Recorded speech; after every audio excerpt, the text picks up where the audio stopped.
Olá, pessoal. Meu nome é Gabriela Albertinho, eu sou ligante da Liga Acadêmica de Medicina Paliativa, aqui no Unisalesiano. Hoje eu estou com o Dr. Carlos Mori, nosso preceptor. O Dr. Carlos ele é formado pela Universidade de Catanduva, ele é pós-graduado em Urgência e Emergência e em Cuidados Paliativos. Ele é nosso professor aqui de Habilidades Médicas e hoje ele é coordenador da Emergência e do SAMU aqui em Araçatuba.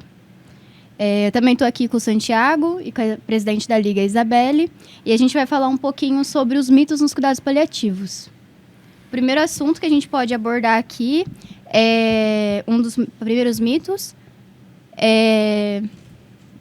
Paciente em cuidados paliativos é o mesmo que um paciente terminal?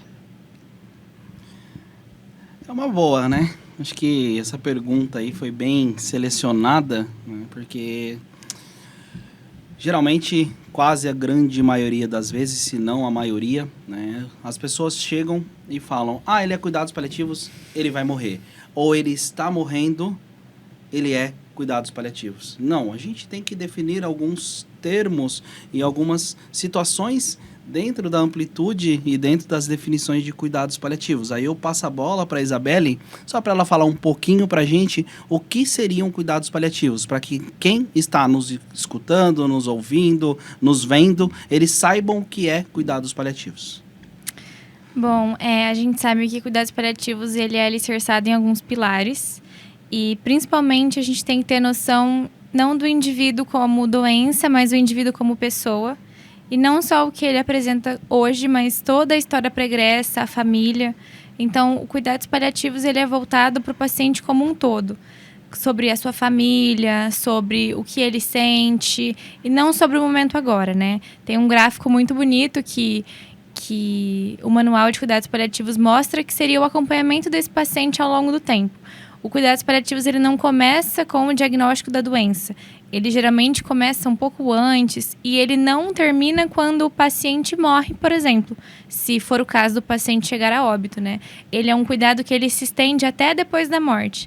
Ele passa por todas as fases, ele acompanha a terminalidade e ele se estende no pós, no luto, no que fica, né, daquela pessoa, da história, da família, e cuida dele como um todo, não só dele, mas como a família também, né? Perfeito. E para a gente trazer isso, né, a OMS fala que todo paciente com uma doença grave que ameace a sua vida, a gente estava conversando antes, né, Santiago, sobre a COVID daquele paciente que, né, todo paciente de cuidados paliativos ele vai morrer e não pode receber alta, né, já que a gente estava discutindo isso, quando o Santiago até abordou o paciente COVID, um sofrimento intenso, né, uma dispneia intensa, esse paciente era elegível a cuidados paliativos, pois é aquele paciente que tem uma doença que ameaça a sua vida, que lhe causa sofrimento físico, psíquico, social ou emocional, juntamente com seus familiares, né? Inclusive a dor, ele é um paciente que deve estar sob cuidados paliativos. Então, quando a gente olha um paciente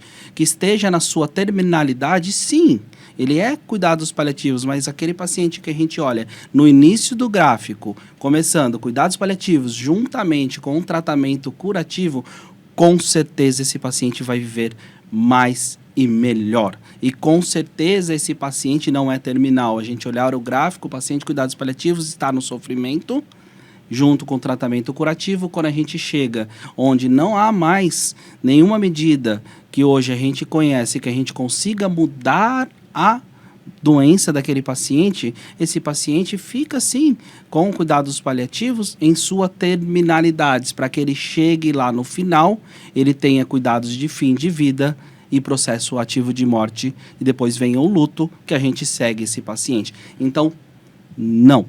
Cuidados paliativos não é um paciente terminal. E que isso fique bem claro para quem esteja nos ouvindo, para que a gente pare. Isso causa, né, uma certa agonia quando a gente está ali no hospital ou numa atenção básica ouvindo.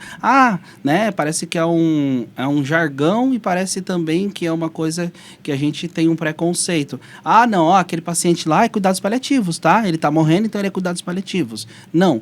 Quem está sob cuidados paliativos é um paciente que vive também. Quantos exemplos que a gente não vê de pacientes, né, que estão em acompanhamento de cuidados paliativos e vivem anos e anos, estão indo para a praia, estão indo surfar, estão indo para a montanha. Recentemente eu tive uma paciente que foi para o Chile esquiar. Então, tem vida, né? E uma vida muito melhor.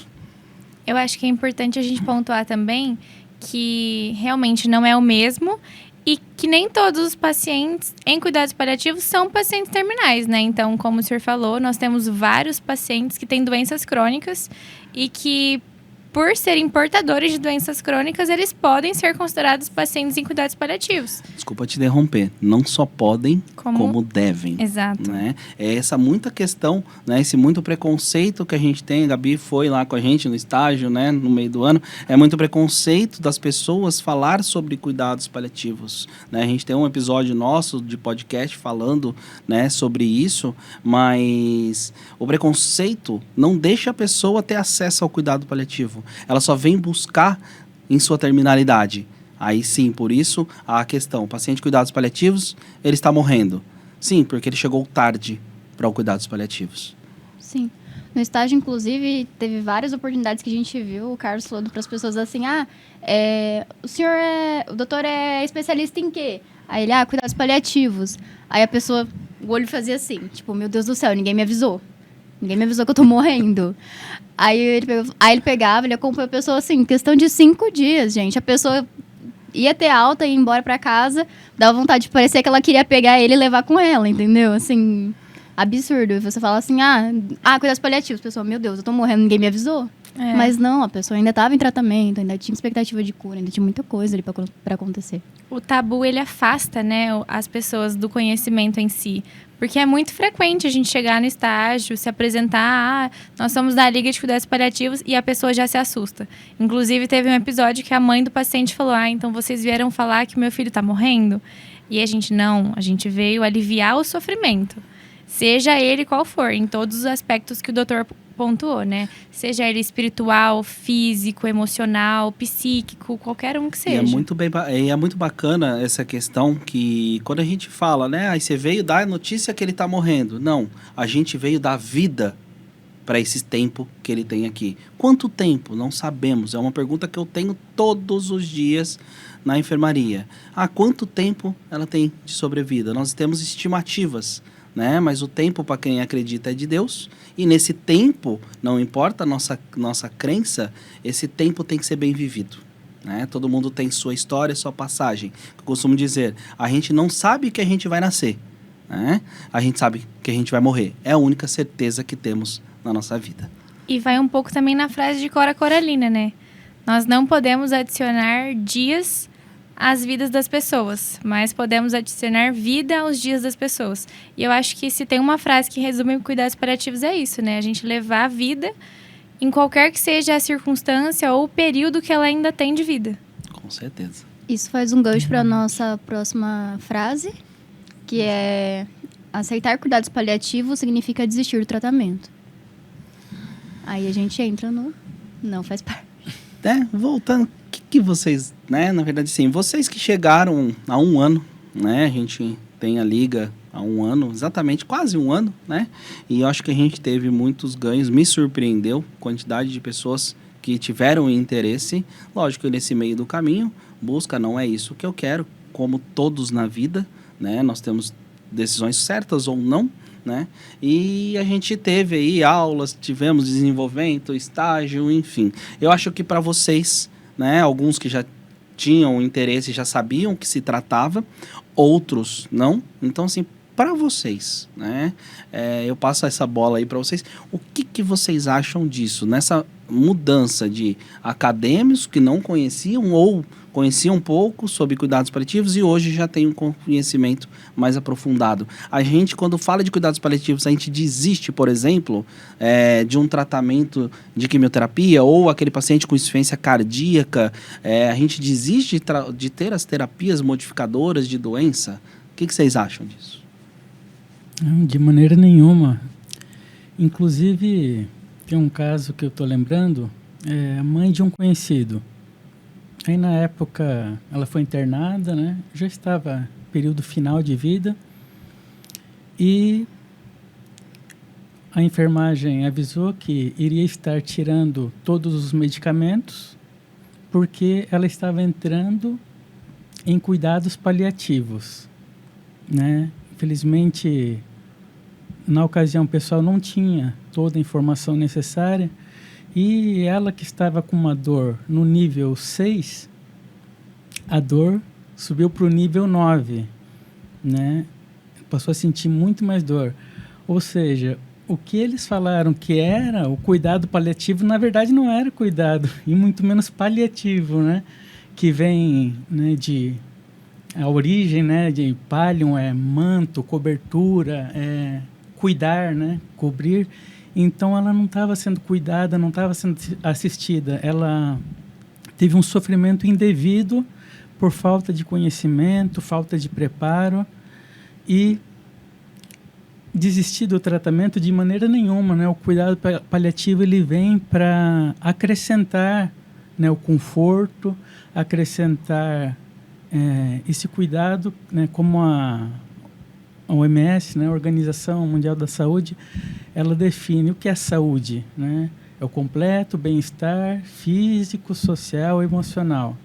Nós sabemos que é difícil, né, nós chegarmos nesse nível de um completo bem-estar em todos os parâmetros de nossa vida, né, na parte física, na parte... Às vezes você está bem fisicamente, mas financeiramente não está muito bem, ou a família tem algum atrito. Então, os cuidados paliativos, eles procuram integrar todas essas partes, porque são todas interligadas, né? Sim. Nós não somos, né, apenas um membro, né, um fígado, um braço, um coração. Nós somos um todo. Então, o que eu acho bonito, né, nos cuidados paliativos, medicina paliativa, é essa integração, né, do cuidado, né, do parte física, emocional, levar o conhecimento também para os familiares, né, porque tem muita gente que às vezes se desespera, né, e precisa às vezes de uma palavra, uma orientação que muda totalmente, né, todo o parâmetro. Sim. E essa orientação, né, te interrompendo, ela é fundamental, principalmente porque a gente está discutindo agora. Porque se a gente só chega falando que vai fazer cuidados paliativos e não explica o que é o fundamento, e principalmente que o cuidado curativo ele não pode parar, ele é só um aliado do nosso tratamento, as coisas elas fluem, porque esse bem-estar biopsicossocial também envolve a família. E desde o princípio, a gente volta nesses pilares do cuidados paliativos, né? Então, voltando no gráfico que a gente tinha comentado, quando os cuidados paliativos iniciam, o cuidado curativo também está crescendo. Então, eles andam juntos, não é um cuidado que deve ser interrompido. Porque, como o doutor falou, são pacientes muitas vezes cardiopatas, nefropatas, que eles necessitam de ter essa medicação, ou, por exemplo, quimioterapia, radioterapia. Muitos fazem adjuvantes, muitos fazem após as cirurgias. E são tratamentos que são imprescindíveis para aquela patologia em si. Mas o cuidados paliativos ele não está focado, como o Santiago disse, na patologia. Está focado em todos os outros aspectos que envolvem esse paciente, né? Exatamente. E o que é bonito, né, nisso tudo, né, que a gente traz uma situação que a gente tem que desconstruir paradigmas e desconstruir preconceitos. A gente tem...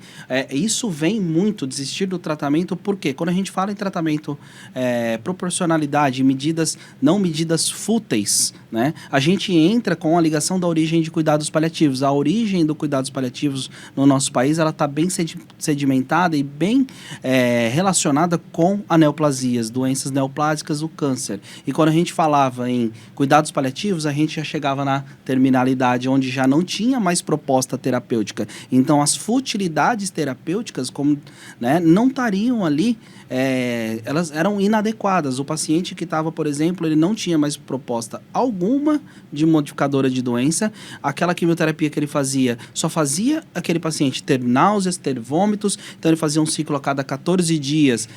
10 dias ele passava mal, a hora que ele começava a ficar bem, ele passava mal de novo porque ele ia entrar em outro ciclo. E isso não beneficiava ele. Então, era retirada, sim, ali de suporte. E hoje o mais difícil não é você prescrever. Para o médico, prescrever é uma caneta ou ali no computador hoje mais. O difícil é desprescrever. Né? Então, a associação em retirada de suporte, retirada de tratamentos em pacientes que têm medidas fúteis, que não são adequadas, ela fica muito. Então, liga. Cuidados paliativos é para quem está morrendo e quem está desistindo do tratamento. E não. Cuidados paliativos, muito pelo contrário. É para quem quer viver. Né? Você já falou, citou uma frase, né, que define muito bem isso. E a gente quer viver. Viver com qualidade. Né? Não viver sem qualidade. Isso que a gente busca, aliar, discutir, conversar, por exemplo, com o oncologista, olha, isso, para que também a gente faça uma coisa que é de respeito, que a gente esquece que é uma das bases do cuidado paliativo, o princípio de autonomia. A autonomia e o poder de decisão está no paciente. Não é com o seu familiar que quero escolher porque eu não quero que minha mãe sofra. Tá, mas o que a sua mãe quer? O que ela quer não é o que você quer. Os princípios dela, né, o que ela tem de história de vida, o que ela construiu nessa história, não é a sua. É o que eu sempre falava para vocês quando ia no estágio. A nossa história de vida e o que a gente tem a acreditar fica lá fora. Da porta para dentro, nós somos profissionais e é a história de vida e o valor do paciente e da sua família. É isso que vale pra gente. Então, assim, jamais a gente vai desistir do tratamento, jamais a gente vai desistir do nosso paciente, do nosso familiar. A gente vai trazer conforto. Exatamente. E até um pouco disso que o senhor explicou, né, sobre a história, está atrelada a um mito também, que a gente acabou nem comentando, que cuidados paliativos é só para quem é um paciente oncológico, né? Como a gente já falou, e eu reitero, não é para um paciente oncológico, né? É para todo paciente com uma doença crônica, com comorbidades. E eu acho que a importância de nós como liga, de nós como estudantes, né, do senhor como médico, como professor também, é espalhar esse tipo de informação, né, até a oportunidade que a gente tem até de estar aqui participando do CIT, de disseminar uma informação que seja verídica, que seja verdadeira, porque o que mais tem, como a Gabi pontuou, são os mitos.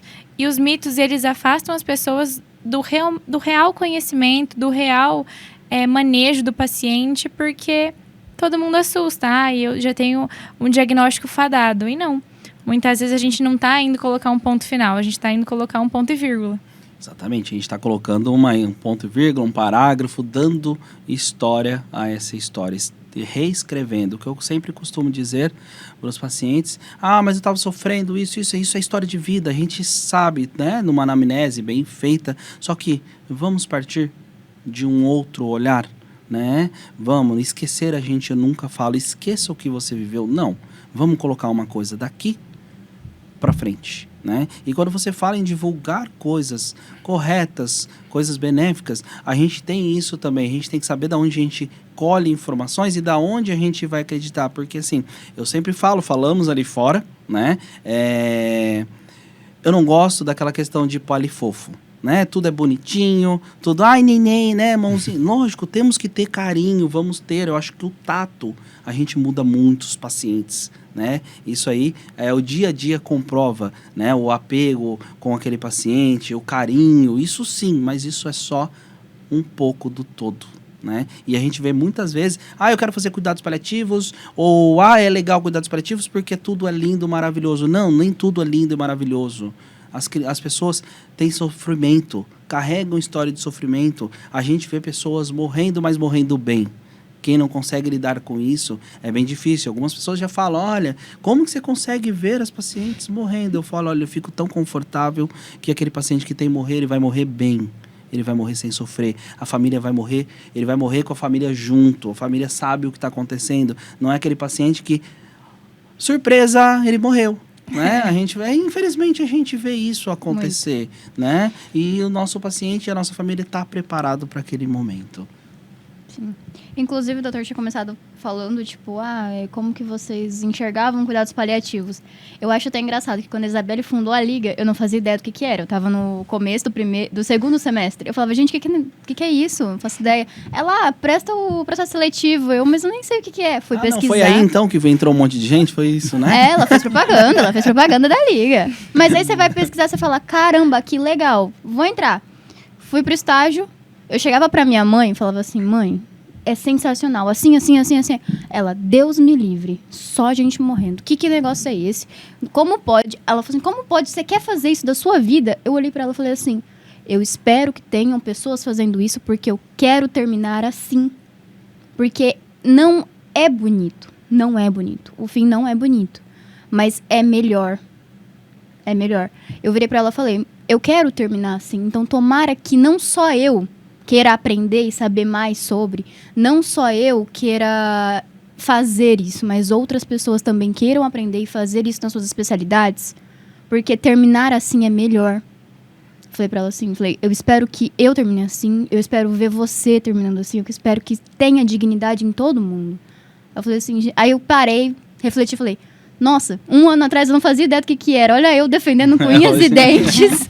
Tomara que todo mundo faça. Mas assim, aí você vê o que é, né, a realidade do que é cuidados paliativos. Não é, né, tem coisas, percalço. É lindo, maravilhoso. Eu amo o que eu faço, né, mas assim, nem tudo é bonito. A gente tem percalços ali, tem muito sofrimento.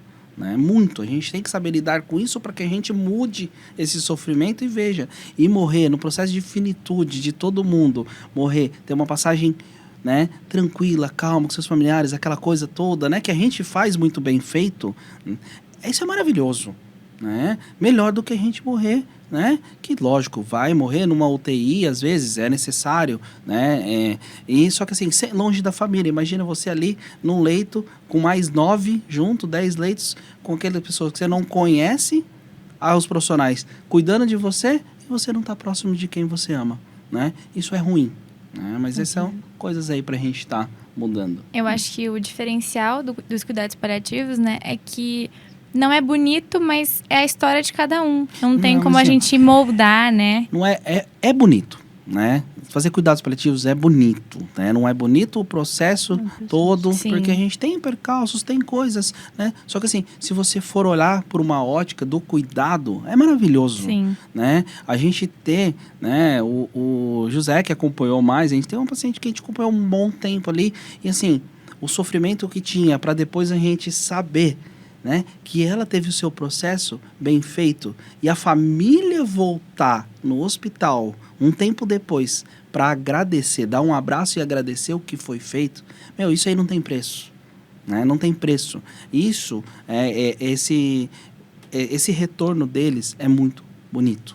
Né? É bonito porque eles sabem que o trabalho foi bem construído e eles foram parte desse trabalho, que se não fossem eles, o trabalho não teria sido bem executado.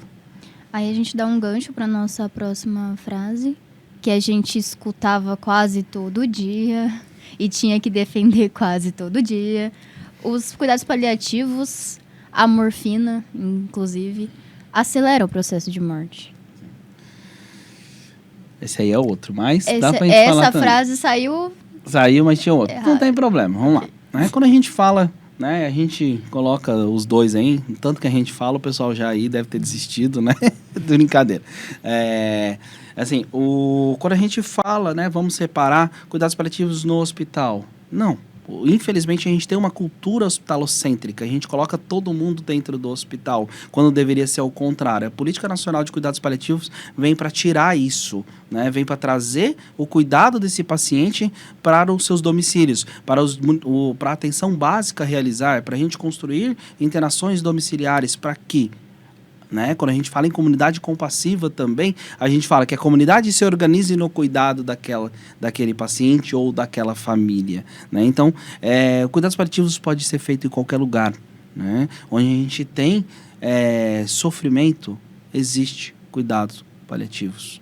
Na UBS tem sofrimento, no hospital tem sofrimento, no pronto-socorro tem sofrimento, no SAMU tem sofrimento, no consultório tem sofrimento, a gente cuidando, a gente faz cuidados paliativos. A grande dificuldade é que a gente traga, por isso aí a política, mas que a gente traga uma organização de todo esse sistema, de todo o matriciamento disso. E a gente esbarra por incrível que pareça, né, não em financiamento mais. A gente esbarra na falta de profissionais qualificados para fazer isso. A gente não consegue profissionais que consigam ser o matriciador de toda a rede, que se organize. Como toda política pública, infelizmente, a gente esbarra nisso. né? Financiamento é subfinanciado? É. Né? Só que a gente consegue financiar o que vem para a política de cuidados paliativos para que a gente tire do hospital. Há pacientes, né, que a gente acompanha, que eu acompanho no meu consultório, que morreram em casa. Não teve que ir uma vez para o hospital. Foi uma para compensar, depois nunca mais voltou. Teve todo o seu processo, né, de terminalidade, cuidado muito bem pela sua família, né, e pela nossa equipe, que ela conseguiu, paciente, né, era uma mulher, ela morreu em casa, ao conforto, onde ela desejava. Ela queria estar ali, ela não queria estar no hospital. Então, cuidados paliativos podem e devem ser feitos em qualquer lugar. Tá? Acho que não tem o slide que a gente estava comentando morfina. sobre a morfina e acelera o processo de morte de cuidados paliativos, né? O que vocês acham? Óbvio que não, né? Aperta pra liga.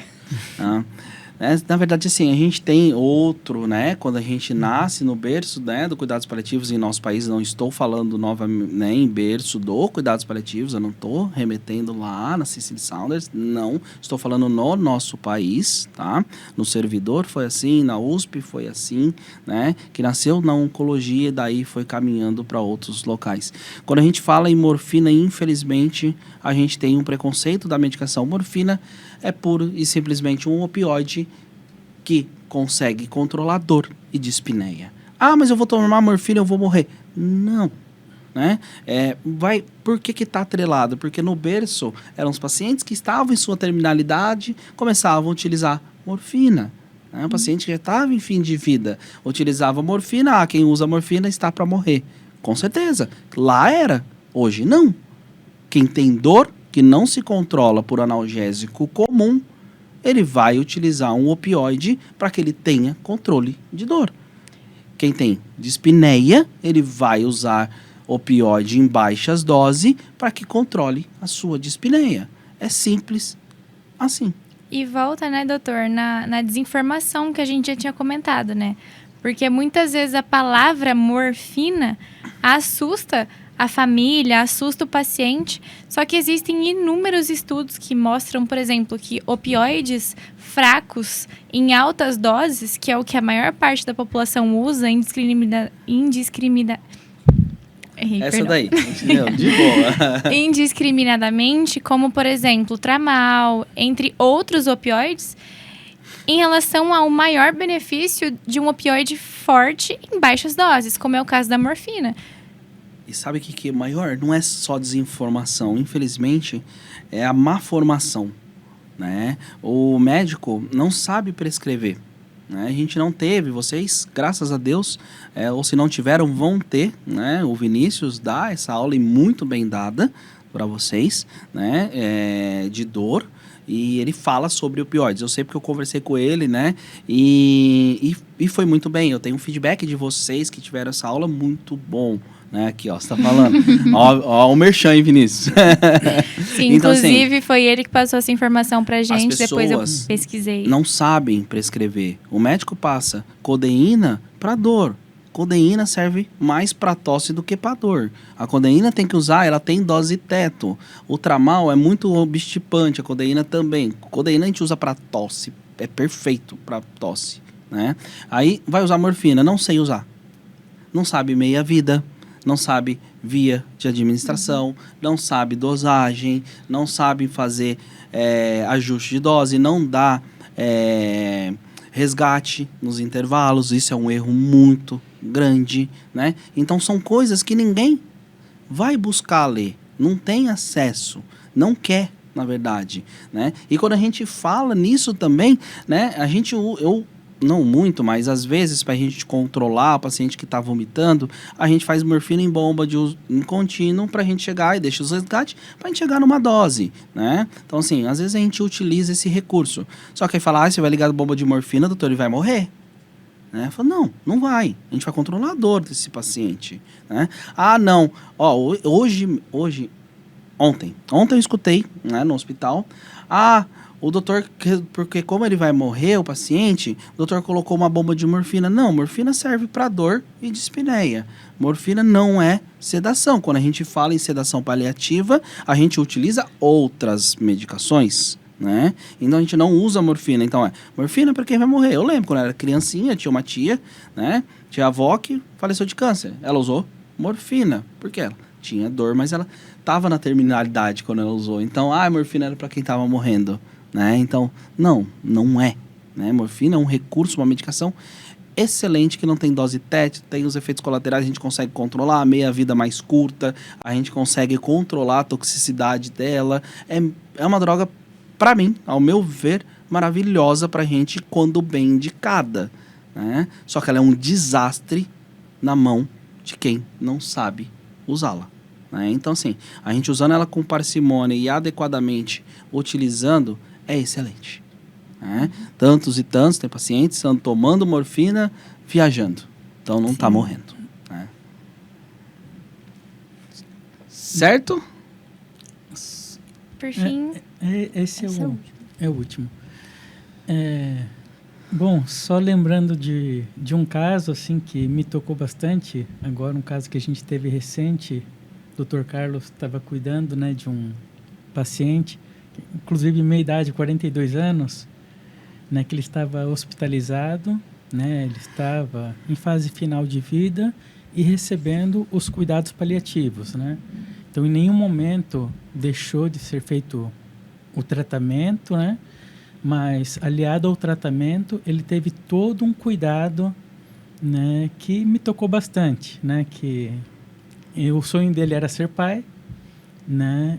E Dr. Carlos, né, teve esse contato, né, com a família, e ele foi internado antes da filhinha nascer. É isso, né, professor? Ele tinha sido internado em outra cidade, teve alta e a filhinha nasceu nesse período, só que ele tinha pouco contato, né? Naquela época ela não tinha nem 30 dias de vida, né, a filhinha, né? Mas só te corrigindo, né, quem fez isso tudo, eu sempre falo, e o cuidados paliativos é isso, não foi nem a equipe multidisciplinar, que eu não gosto desse termo quando bem aplicado. Foi a interdisciplinar, né? Inter, quando a gente articula todos. E isso, assim, é uma coisa de ficar registrado para ser um elogio, né, para a equipe do CTO, que, assim, é magnífico. Eu falo meninas porque são mulheres que trabalham, é uma psicóloga, uma assistente social, duas, na verdade, né, uma físio e uma nutri, né? Então, o pessoal é tudo mulher ali. E foi esse engajamento das pessoas, né, e as enfermeiras do setor que possibilitou esse encontro. Você ia falar disso aí, né? Exatamente. Desse encontro. Então, assim, e isso é trazer humanização realmente para o atendimento, né? A gente conseguiu, né, estabilizar ele fazendo medidas que não foi desconstruir, não foi retirada de suporte, foi muito pelo contrário, a gente dando suporte para ele, né? Ele viesse bem, depois a gente promovesse o encontro dele com a filhinha dele, né? E hoje, com certeza, ele está olhando a gente lá de cima, né? Realmente é algo lindo, né? E mostrando, né, que os cuidados paliativos não é só dar medicamento no final da vida, né? Foi todo um suporte, foi algo realmente muito, muito bonito, né? Toda a história, para quem acompanhou, né? Mesmo sem aquele contato direto, né? Porque ele estava, né, sendo cuidado, mas em UTI no final, né? Não, professor? Ele ficou na UTI em outra Certo. cidade, aí quando ele veio para cá a gente não colocou ele em UTI, né? A gente estabilizou ele no pronto-socorro e que ele ficou em enfermaria. A gente sabia que dava para cuidar ele na enfermaria, visando também essas outras situações, né? É um cuidado longitudinal, né? Longitudinal, e assim, e são coisas que a gente não constrói da nossa cabeça, né? Isso é todo um trabalho multiprofissional, então interprofissional, a gente articulando e com decisões dele e da família.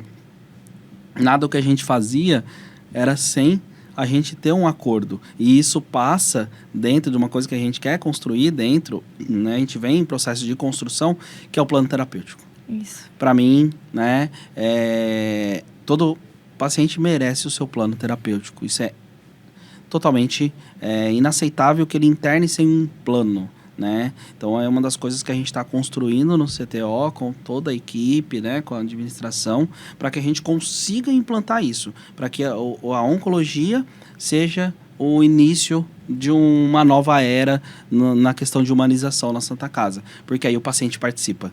Ele participou disso tudo. Né? Ele, o tio, a esposa, eles participaram. Então a gente consegue construir uma coisa mais humanizada. Eu queria agradecer a todos vocês que ficaram ouvindo até agora. O Dr. Carlos, por todo o processo do conhecimento dele que ele pôde passar pra gente. A nossa presidente Isabelle, nosso ligante Santiago.